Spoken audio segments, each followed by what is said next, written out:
કેમ છો ફ્રેન્ડ્સ? સીમાસ ક્રિએટિવમાં તમારું સ્વાગત છે. શિયાળામાં જ જે લીલા ચણા મળે છે તે પોપટા તરીકે પણ ઓળખાય છે. તેનું મોટાભાગે શાક બને છે. તો આજે આપણે શાકને બદલે લીલા ચણા ચાટ બનાવીએ. તો ચાલો શરૂ કરીએ. ચાટ અને સલાડને સર્વ કરતી વખતે નાચોસ કે વેફરનો ઉપયોગ કરાય છે, પણ આજે હું ઘેર બનાવેલા ખાખરાનો ઉપયોગ કરી રહી છું. ચાટ માટે દહીં, કોથમીરની ચટણી, લસણની ચટણી, ગળી ચટણીનો ઉપયોગ થાય છે, જ્યારે સલાડ માટે સલાડ ડ્રેસિંગનો ઉપયોગ કરવામાં આવે છે. પણ આજે હું આ બંને સ્વાદને એક લીલી ચટણી બનાવું છું તેમાં જ ઉમેરી દઉં છું અને તેમાં ખટાશ, ગળપણ અને તીખાશનો ઉપયોગ વધારે માત્રામાં કરી રહી છું હું. હવે ખાખરા બનાવવા માટે એક બાઉલ ઘઉંનો લોટ, 2 ટેબલસ્પૂન બાજરીનો લોટ, 1 ટીસ્પૂન મીઠું અને હુંફાળું ગરમ પાણી. એક બાઉલમાં ઘઉંનો લોટ, બાજરીનો લોટ, મીઠું અને હુંફાળું પાણી ઉમેરીને એકદમ સોફ્ટ રોટલીનો લોટ બાંધી દો. ત્યાર પછી અટામણનો ઉપયોગ કરીને પાતળી રોટલી બનાવી દો.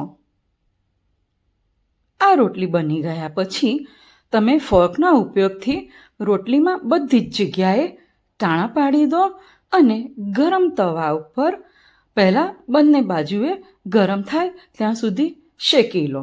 શેકાઈ ગયા પછી વજન આપીને એકદમ સોફ્ટ અને ક્રિસ્પી ખાખરો બનાવો અને આ ખાખરાને ઠંડો થવા દો.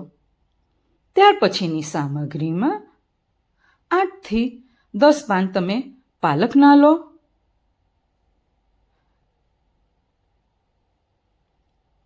8થી 10 પાલકના પાન લીધા પછી 1 બાઉલ લીલા ચણા, 1 બાઉલ ફણગાવેલા મગ, 1 બાઉલ બાફીને સમારેલા બટાકા, 1 બાઉલ સમારેલી કાકડી, 1 બાઉલ લીલા કેપ્સિકમ. હવે ગરમ પાણીમાં લીલા ચણાનો લીલો રંગ સચવાઈ જાય તે માટે મીઠું અને ખાંડ નાખીને બાફી લો. ત્યારબાદ ગાળીને ઠંડા થવા દો.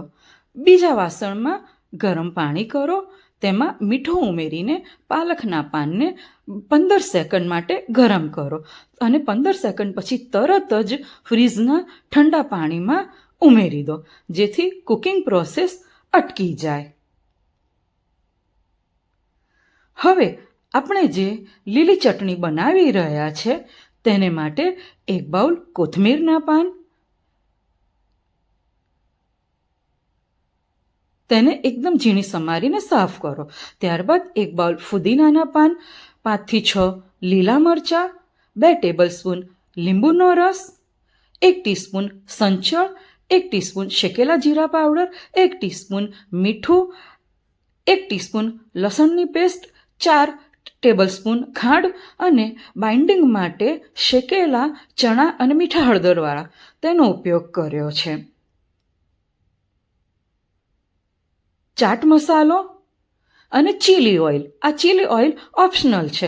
હવે મિક્સર જારમાં કોથમીર, ફુદીનો, પાલક, લીલા મરચાં, લીંબુનો રસ, મીઠું, શેકેલું જીરું, સંચળ પાવડર, ખાંડ અને લસણ ઉમેરો.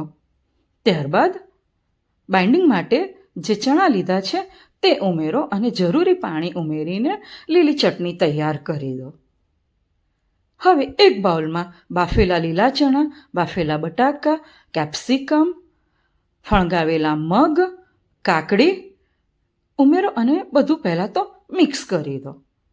ત્યારબાદ તેમાં આપણે જે ચટણી બનાવી છે 4થી 5 ટેબલસ્પૂન જેટલી ચટણી ઉમેરીને બરોબર મિક્સ કરો અને હવે ઉપરથી સ્વાદ પ્રમાણેનું મીઠું ઉમેરો. મીઠું ઉમેર્યા પછી ઉપર ચાટ મસાલો ભભરાવો અને કોથમીરના પાન મૂકો. હવે આ જ ચાટને આપણે સર્વિંગ બાઉલમાં ઉમેરો અને આપણે જે ખાખરા બનાવ્યા છે તેમાં તમારે મનપસંદ આકાર કાપો અને સજાવટ કરો. અને જે ચીલી ઓઇલ ઓપ્શનલ છે, તમારે ઉપર ઉમેરવું હોય તો ઉમેરો અને ના ઉમેરવું હોય તો કોઈ વાંધો નથી.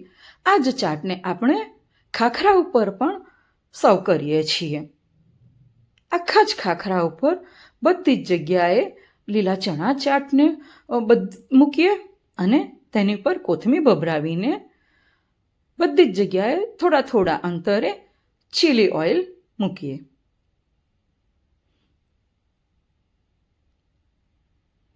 તો તૈયાર છે ફ્રેન્ડ્સ આપણું લીલા ચણા ચાટ, અને તે પણ ઘેર બનાવેલા ખાખરા સાથે.